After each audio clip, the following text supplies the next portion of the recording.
Good afternoon, it's 4:30 p.m. on Saturday the 30th of March, and I'm 3/4 of the way through the 52nd of 53 consecutive 5-mile walks from the Gresford Memorial Wheel to the Miners' Rescue and back again. In the first part of this film, I go back to the Moss Valley, to the house where my mum was born, a short walk away from Brynmally Colliery, the scene of another horrific disaster, and the mine where my Taid was employed as a pit pony boy. For the first time since the death of my mum in 2010, I look through hers and my uncle's papers and discover some surprising information, albeit too little and too late, about my Taid, proving how easy it is to lose trace of your own and everybody else's history. On May the 5th, 1949, my mother Jean was born in this white house just over my shoulder, to Elsie May, my nana, and Jack, my Taid. The family home was on Westminster Road in the Moss, and as idyllic as it looks now, she was born overlooking a shallow valley which had been the focus of industrial activity for centuries. When she died back in 2010, she left us her poetry and her work on the changing landscape, for which she earned a master's degree as a mature student. Her final thesis focused specifically on the Moss Valley area, and so this visit to the site of Brynmally Colliery is largely informed by my mum's own research and that of her brother also, my uncle. Although no evidence of Brynmally can be found today, activity was also extensive in this northern elevation of the valley. Brynmally was the oldest mine in the valley and had been operating a number of individual shafts from the 1770s before the main shaft was sunk in 1838. It closed in 1935 and at its peak employed 500 men, busily raising house and steam coal.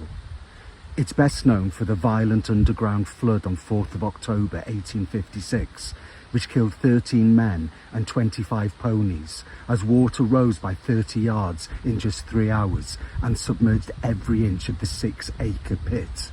Enormous reservoirs of water had been allowed to gather in disused shafts, and when a petition gave way, a tremendous force of water was released. In scenes that would be repeated at Gresford 78 years later, friends and relatives gathered at the pit head, and to quote a reporter, they were in the most painful anxiety. The Wrexham and Denbighshire Weekly Advertiser was clear about where the blame should be appointed, as their editorial slammed the government for ignoring past recommendations made by the inspectors of mines and for failing to adequately sanction mine owners for safety breaches. Looking through my uncle's notes, I came across a humorous extract headed Miners' Jargon, which explained how ex-servicemen and miners used nicknames extensively. Wouldn't it be great to know more about Sam Fatleg of Pentra Broughton, or Di Chips and Joe Alehouse from Moss, or Barry Minino or Sam Smokey from Taid? I knew my own Taid, aged 15, worked at Brynmally between 1927 and 1929, but it was only yesterday when I was reading my uncle's research notes that I found out what he did. A week ago I covered the punishing plight of the pit ponies, who were stabled underground for the overwhelming majority of their lives, with no daylight or freedom to roam. Unlike many pits, however, the ponies at Brynmally were brought to the surface each day. Glyn Davis, writing in Not Long Ago, remembered how they were brought up daily in the cages before being raced the 3/4 of a mile back to the stables. It made me smile very widely yesterday when I discovered my Taid had been the pit pony boy at Brynmally. What came as a bigger surprise was finding out that he also worked at Gresford, but I don't know what he did or when he did it, and the family who could have helped illuminate this have long since gone, with my Taid dying in 1981 from emphysema in his lungs. That particular thread in the web of time has snapped. Lesson to self: never take your history for granted, for one day it will be gone. Today the Moss Valley area has become somewhat gentrified, and the valley floor that would have been a sprawl of machine, noise and pollution has been reclaimed, with a golf course and sloping countryside walks, making for a quiet, attractive corner of post-industrial Wrexham. What remains in the valley is a memorial to those who lived, worked and died there is very little. My mum concluded her own thesis with the following quote from the local historian John Bagshaw. In mining, add to the number of those who perished in dramatic events the unknown total of men killed in the pits, the broken bones and amputated limbs, and the scarring from accidents. Then unite this figure with the total number of men who breathed their last breath from lungs turned to stone. It's only then that we begin to understand what is meant by the phrase, the price of coal. Returning to Alan and Margaret Jones for the final time, I first of all ask what happened to the second shaft wheel and learn that Alan has been instrumental in seeking it out and laying the ground for the moment when it will be erected outside our new cop stand. You'll also see how Margaret checks my opinion about how the new cop will be the ultimate memorial, giving us insight into how sacred the current memorial is to the families of the Gresford dead. When they dismantled the headgate, took the wheel for the memorial. The other one was bought by McAlpines, who owned the sand quarries at the time. Right. He was going to send it to one of his friends in America, as you do with a 10-ton wheel, you know, I'll send it off to him in America. But there was a big shout and a who and a half. So he had it at the Borough Sand pit, and he was stopped sending it on, and it was left there, and there were trees growing through it.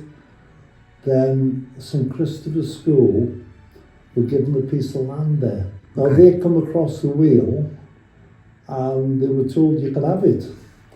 So they buried it, stood upright. I've negotiated, Breeden, the quarry owners, are going to pay to get it excavated, repaired, painted and delivered to the racecourse. For the proposed new stand. That will be the ultimate, won't it? If that stand. No. For us, the ultimate is Paddy. Okay. For the family. To finish off, I asked Alan and Margaret for their most cherished memories from their decades of involvement in mining heritage. It speaks volumes about the people that they are, that they explain that the chance to give and contribute time and energy to both the Friends of the Gresford Disaster Memorial and local school children is what they consider to be the most precious. They most cherish giving.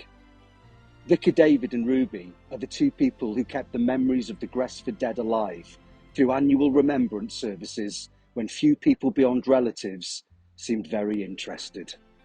For me, I think was when at the meeting when Vicar David and Ruby asked if we would help to raise a committee, and I didn't know at that time that 84-year-old lady had collected all the dead flowers up after every service and put them in bin bags and took them away. I took it for granted that the council did that.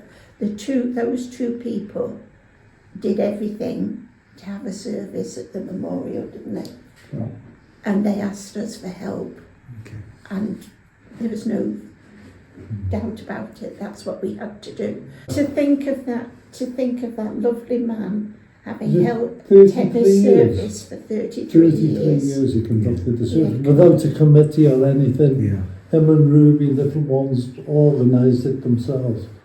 But my biggest moment's yet to come when that wheel goes up there. That's going to be my big thing, that.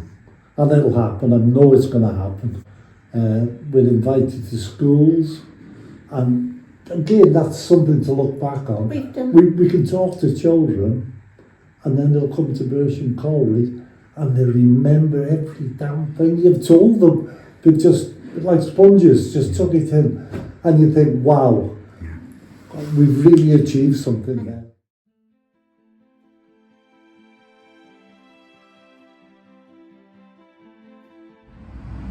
This walk was dedicated to James Williams, Norris Williams, Thomas Williams, William A. Williams and John W. Wilson.